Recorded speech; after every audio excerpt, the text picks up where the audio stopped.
You are listening to I Am Refocused Radio with your host, Shemaiah Reed. This show is designed to inspire you to live your purpose and regain your focus. And now, here's your host, Shemaiah Reed. Hey, welcome to I Am Refocused Radio. Once again, we are here today, and today we have a true honor. We have another special guest in this one. He said a quiet storm in the green room, but he's the true quiet storm. He is someone who is not a stranger making history. At 23, Andrew Gillum, he became the youngest person ever elected to Tallahassee City Commission. He later served as mayor. Under his leadership, Tallahassee earned national recognition as an all-America city, a top city for entrepreneurs. But I can't waste any more time. I have to get into the reason why he's on today. He is a co-host of Native Land Pod on iHeartRadio. First and foremost, Andrew, I know it's probably 10 more minutes I can do on your resume, but how you doing this morning? Man, get out of here. We don't need that. I'm just mesmerized. I feel like I should talk, quieter and more, I don't know, sensationally through it. But you got a voice for radio, brother. That's for sure. And thank you for having me. Yes, sir. I appreciate your time. I know you have a lot more on your resume and all the things that you've been able to do in leadership. But let's jump right into the podcast that you co-host. Yeah. Tell us a little bit, what is the mission and what you're trying to educate the audience? Yeah. Well, in truth, Shemaiah, the education goes both ways, as we quickly learn at Native Land Pod. But I'm excited each week in and week out to be with not only my co-hosts but people who were true friends. We've known each other for decades.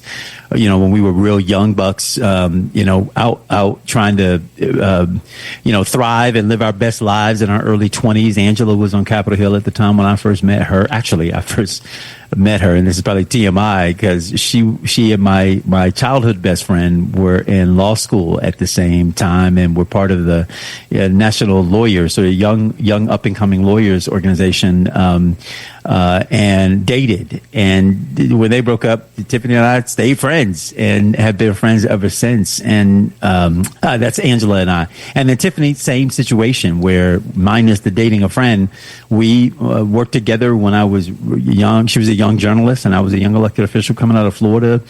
And she was covering some of the stories that were happening around the country for national outlets, and we would all come back together through Native Land Pod, where Angela brought the idea to us, to sort of have this conversation, bring in more of our generation and really all the generations we can touch back into politics. A lot of people say, I don't do politics. And Joy Reid reminded us several weeks back that if you don't do politics, you don't have to worry because politics are doing you.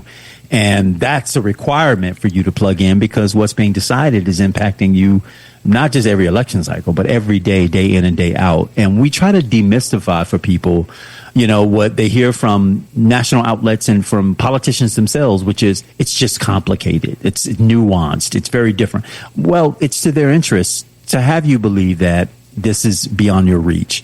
That way you stay checked out. And our job is to get people checked in. So we say this isn't beyond your reach. What they're just talking about in D.C. today will show up on your street corner tomorrow if we don't do something to disrupt it.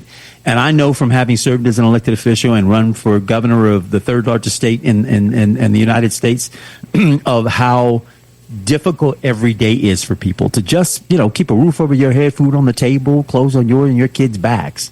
That you really do see getting engaged in politics as a luxury, but it isn't a luxury, because almost all the issues that you're talking about at the dinner table that night and throughout the day, the balancing of the bills that you're doing, I promise you relate back to some decisions that have been made that if we were paying greater attention, we could have impacted. And so if we can break people out of the malaise of it's just complicated and invite people back into, no, this is your community, this is your city, this is your country, and the people, the power of the people has always been greater than the people in power. We just have to realize it and start to organize and move accordingly. That's what we want people to know, particularly during this time where folks are feeling pretty downtrodden, stressed, and frankly, unsecure and insecure about what's happening around them. This isn't a time to check out. It's a time to check in, to double down, to put your shoulder to the wheel.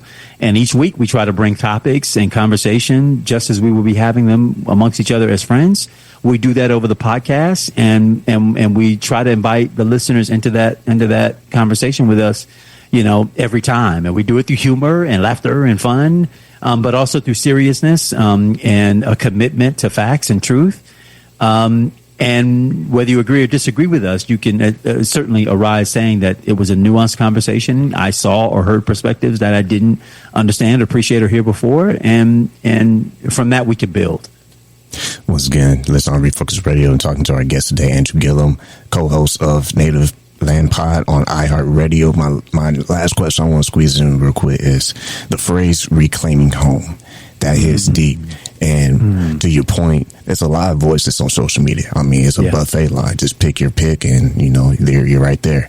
That's right. What do you believe this podcast with your other co-hosts will help bring home for Black Americans and marginalized communities? Yeah, well, one, I hope that it tells us and shows us that we are in community with others, that none of us are an island. None of us can get this thing done alone, and that you aren't alone. That if you join the community, you recognize that the same thing you've been thinking and feeling about a thing is reflected in tens of thousands of other people out there who are sharing your point of view, and hopefully you'll also be illuminated to the fact that there are a lot of ways to see a thing.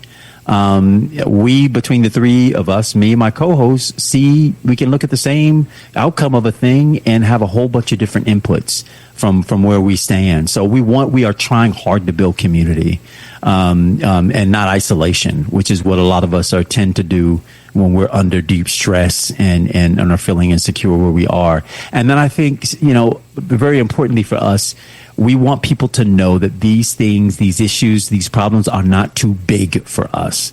That if we lean in just a bit, which is what democracies require, our contact with it in order to maintain it, if we lean in, we might be apt to find common cause with people who we didn't think we shared common cause with. And from that, we can build power and start to change people and institutions and the people who lead those institutions, not by being separated and divided amongst us, but really by being more collectively united and recognizing that the enemy isn't our neighbor.